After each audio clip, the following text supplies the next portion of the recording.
मित्रांनो आपण करणार आहे भोपळ्याचे भजे। तुम्हाला दाखवतो पहा मित्रांनो, आपण भोपळ्याचे भजे करणार आहे, पकोडे करणार आहे, भोपळ्याचे पकोडे। आता हे भोपळा सोलून घेणार आहे, जमत आहे की नाही जमत आहे का, आम्ही आता चालू आहे आता चालू। हां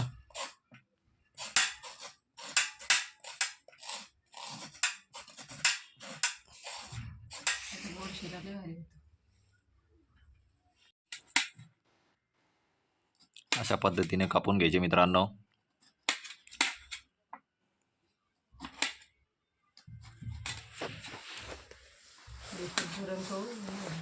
हां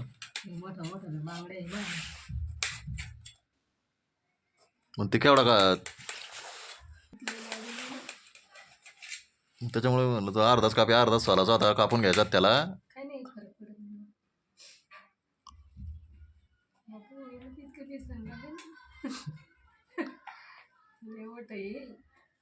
आता 2-3 कापी आणि तेवढं नंतर तुला सुक्कर राहून दे सकाळच्या। ते मटकी नाही खाणार शेंगदाण्याचं। हां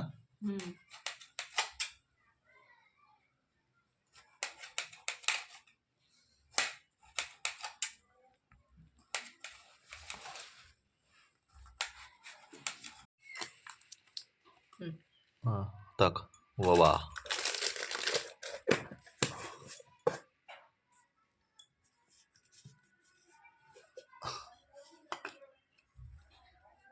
हे मिरच्याचं मिक्सरमध्ये बारीक करून घेतले, कोथिंबीर आणि ते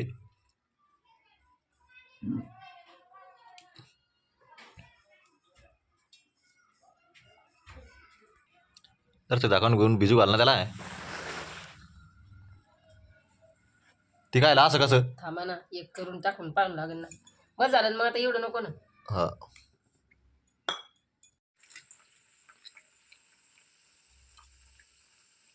अशा पद्धतीने भोपळ्याचे भजे करू आले मित्रांनो आज।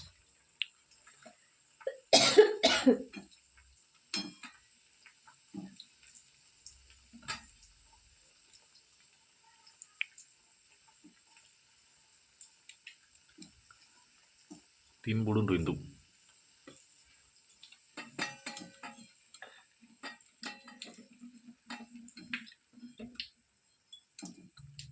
हे करून करून विसरायचं मला। त्यात काय नाही ना, काय ते तेवढं काढून घ्या मग। एक जरा कडकच करा जरा।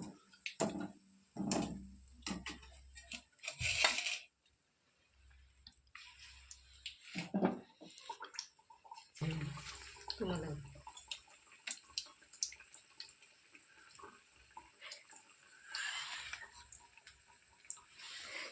नवीन नवीन पद्धत करून पाहतो मित्रांनो। मस्त झाले आता। ते एक तेल तापेल नव्हतं तेव्हा किती भारी होऊ राहिले पाहिले का आता।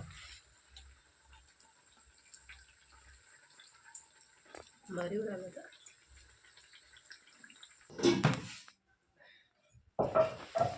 बघा मित्रांनो, अशा पद्धतीने झाले बा हे त्याचे आपले भोपळ्याचे भजे। इकडे चिप्स, इकडे दळड्या, सोप्या पद्धतीने एकदम।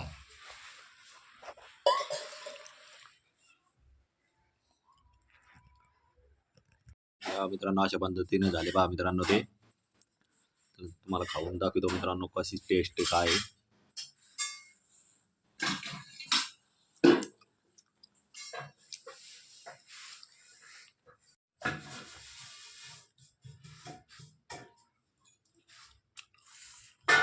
एकदम भारी लागू राहिले।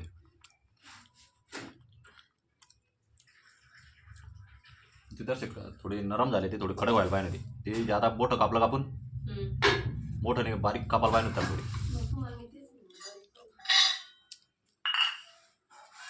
काय पुरीवानी झाला ना।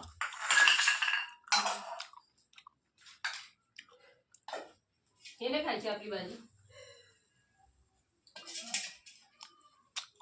एकदम भारी झालं मित्रांनो।